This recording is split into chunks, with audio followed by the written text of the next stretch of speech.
do New York Intense, Timbuktu, Avignon, Guerlain Homme, and Chanel and Taeus have in common. These are all perfumes that I have decided that I'm not going to repurchase once they are finished. A couple of them are close to being finished, and a couple I will hold on to until they're drained.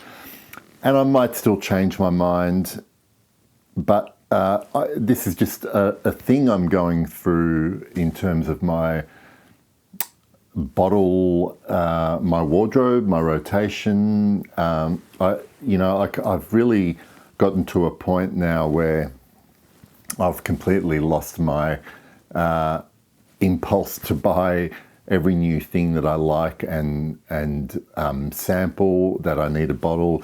In fact, these bottles that I've just mentioned, in a lot of cases, I actually love these perfumes, if not really, really like at the very least. I'll go through each of them and kind of give you my reasoning for thinking that I won't repurchase these particular bottles. Let me start with New York Intense. Beautiful perfume. I've reviewed all of these and they're all positive reviews. In my reviews, I explain why I like them so much. New York Intense is a beautiful perfume. Luca Turing gives it 5 stars. Lots of people love it, including me. But the one reason that I'm thinking I won't be replacing this bottle here is because of this perfume, and that's Guerlain Heritage. This is the EDT. These are not copies of each other. They are in a similar type of perfume genre, that lovely, I guess you could call it classic masculine, spicy, woody, citrusy opening perfumes. I just like Heritage. I enjoy wearing it more than I enjoy New York Intense.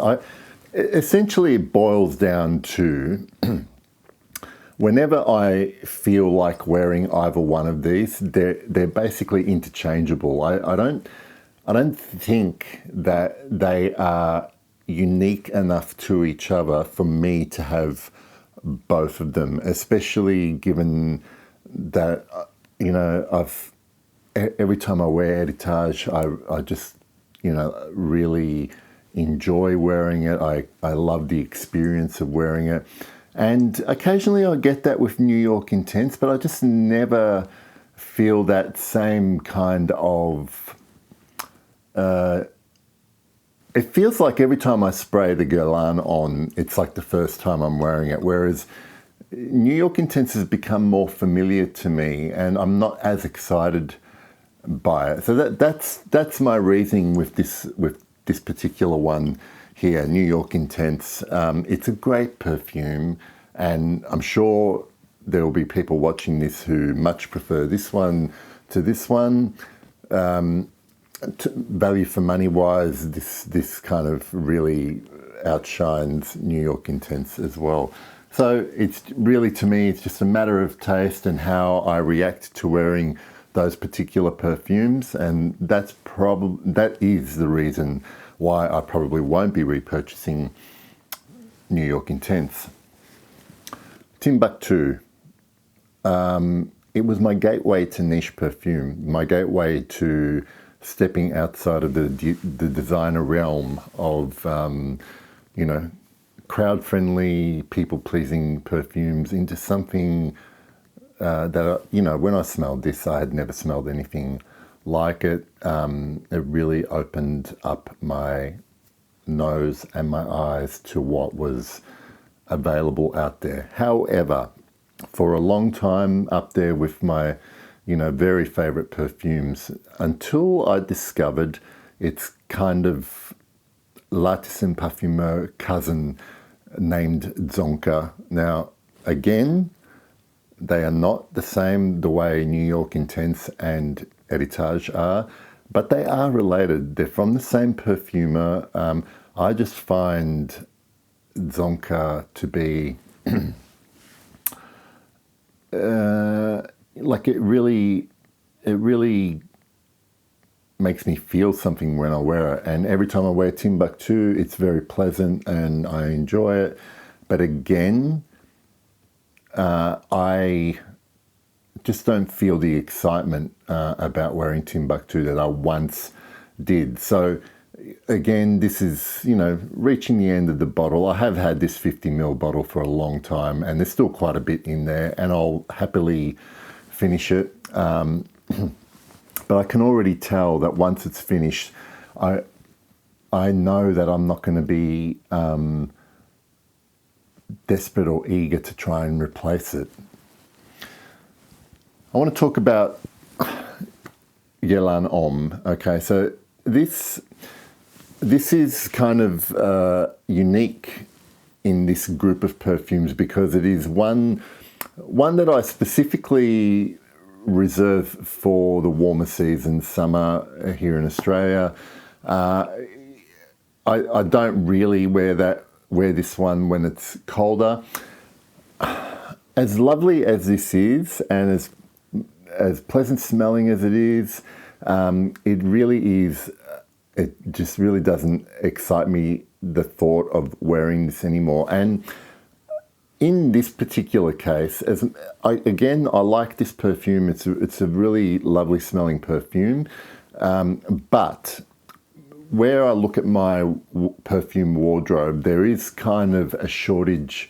I find when I get to summer and the hotter months of the year, that I suddenly have a lot less choice in terms of what I feel like wearing. So I'm going to focus on probably adding one or two perfumes into the rotation when it starts to get warmer. And I will keep this just because I don't have a lot of fresher smelling perfumes, but I do want to replace this eventually. Well, I mean, it will get replaced by things that I've taken too long to actually add to my wardrobe. And I'm talking specifically about Dior Eau Sauvage EDT, the original, as well as Chanel Pour Monsieur EDT as well. I've recently smelled those, like I have smelled them before, but like smelled them properly and tested them.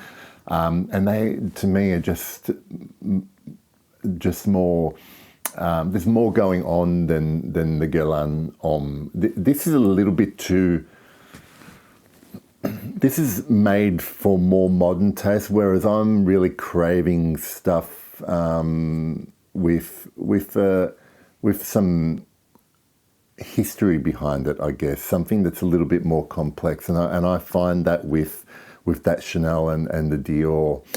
So eventually, when I drain this over a couple of summers, this won't get replaced either.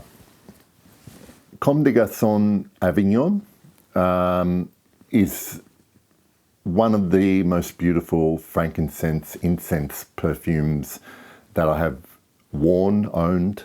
And yes, I only wore this last week actually, and it's beautiful, but I very, very rarely feel like wearing it. There's just so few occasions where I wear this and feel like, oh yeah, this is just perfect for right now. And I find a lot of times when I do spray this on of the morning, later in the day, I really feel like I need to change into something else. I think it's probably just become a little bit,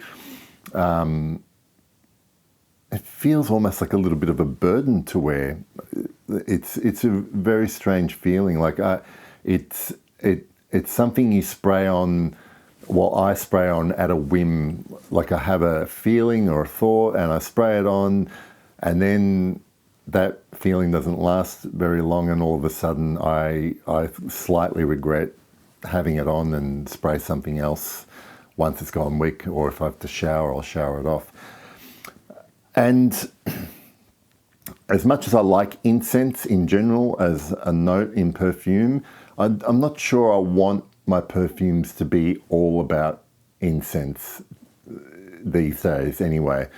I'm not, like I said, I'm not going to get rid of any of these. I'm just going to finish them. But I'm confident in telling you this right now and saying that right now, if I happened to finish one of these bottles, that I wouldn't even be considering replacing them or repurchasing these particular perfumes.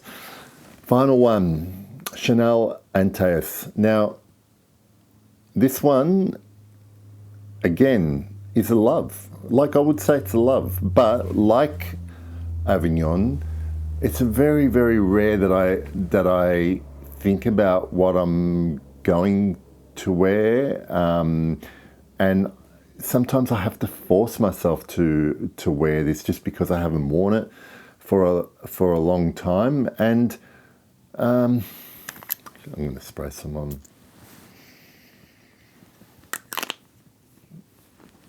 I hate to say it, but I think I've moved past Antaeus as a scent. And I know, look at me. I'm 50 years old, and this should be right up my alley. And it was for a long time, but it just really doesn't excite me anymore like it used to. The hard thing, the difficult thing with Antaeus is there is not really, in my mind, anything out there that I can say, I think I would like this particular perfume to take Antaeus' spot, because it's still very, very unique perfume. I couldn't, if someone asked me what's a niche version or something similar to Antaeus, I couldn't think of one perfume that's really close to this, which is a testament, I think, to its greatness, that it's been around since 1980, but there's really nothing quite like this. Yeah, this is a wait and see. I've got a feeling that this is the only one of these five where I could possibly change my mind and repurchase it.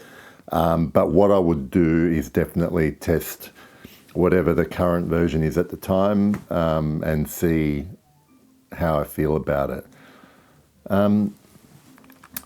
But happily, I can say that at the moment, my collection of roughly 60 bottles, I'm very, very happy with. And it's really, I can only think of these particular bottles that I've talked about in this video that I can say I'm not going to repurchase, and all the rest that I have, I'm really enjoying and loving.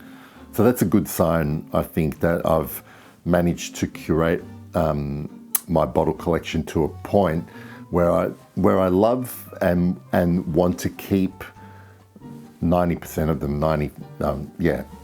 So I'm very curious to read in the comments whether you have similar process with your collections, in particular what you own right now that you don't think you would repurchase. I mean, there's probably a lot, and it's probably something a lot of you don't actually think about.